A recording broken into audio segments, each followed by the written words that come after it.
Son nom est devenu synonyme de ruse, de manipulation et de cynisme. Aujourd'hui encore, on parle de machiavélisme pour désigner l'art de tromper afin de gouverner. Mais qui était vraiment Nicolas Machiavel? Philosophe du pouvoir, conseiller visionnaire, ou simple fonctionnaire tombé en disgrâce? Voici l'histoire d'un homme qui, au cœur de la Renaissance italienne, a changé à jamais notre façon de penser la politique. Nicolas Machiavel, né le 3 mai 1469 à Florence, l'une des cités les plus brillantes de la Renaissance. Dans cette ville d'artistes et de banquiers, les Médicis règnent d'une main ferme, mais les rivalités politiques sont constantes. La famille de Machiavel n'est pas riche, mais elle est respectée. Son père est un juriste cultivé. Nicolas reçoit une éducation humaniste.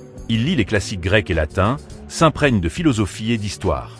Très tôt, il comprend que la politique n'est pas qu'une affaire de loi, mais de rapport de force. En 1494, un événement majeur bouleverse Florence. Les Médicis sont chassés, la ville devient une république. Le moine Savonarole impose un régime austère, prêchant contre le luxe et la corruption. Mais en 1498, il est brûlé vif sur la place publique. Cette même année, à 29 ans, Machiavel entre au service de la République comme secrétaire de la chancellerie. C'est le début de sa carrière politique. Il devient diplomate, observateur, analyste du pouvoir. Pendant 14 ans, il rencontre rois, papes et princes, découvrant de près les mécanismes du pouvoir. Machiavel est envoyé en mission auprès des grandes puissances de son temps, la France de Louis XII, l'Espagne et surtout la papauté. Il observe les jeux de coulisses, les trahisons, les négociations. Mais c'est une rencontre en particulier qui le marque profondément. César Borgia, fils du pape Alexandre VI. Ambitieux, cruel et intelligent, Borgia incarne l'homme politique sans scrupules, prêt à tout pour conserver le pouvoir. Machiavel l'admire, non pour sa morale, mais pour son efficacité. Cette fascination nourrira plus tard son œuvre la plus célèbre, Le Prince. En 1512, tout bascule. Les Médicis reprennent le pouvoir à Florence grâce au soutien de l'Espagne. La République tombe et Machiavel, fonctionnaire républicain, est immédiatement suspect. Il est arrêté, emprisonné, torturé.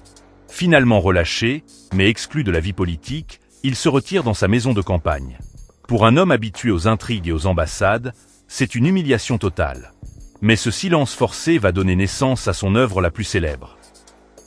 En 1513, dans sa retraite, Machiavel rédige un petit livre destiné aux Médicis, Le Prince. Ce texte n'est pas un traité de morale, mais un guide pratique pour gouverner.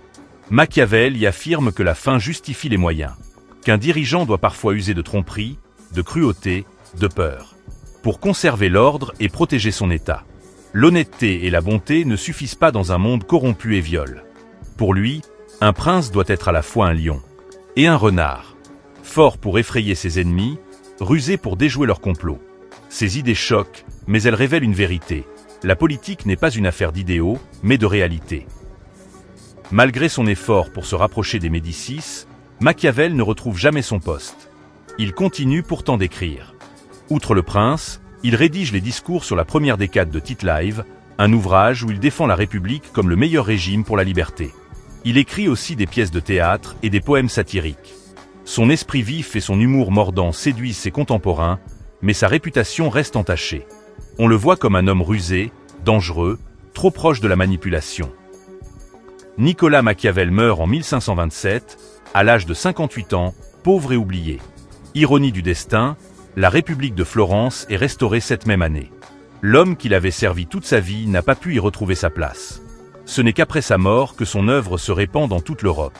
Le Prince devient le livre des rois et des révolutionnaires, admiré par certains, honni par d'autres. Le terme machiavélique entre dans le langage, souvent comme une insulte, mais aussi comme un hommage à sa lucidité.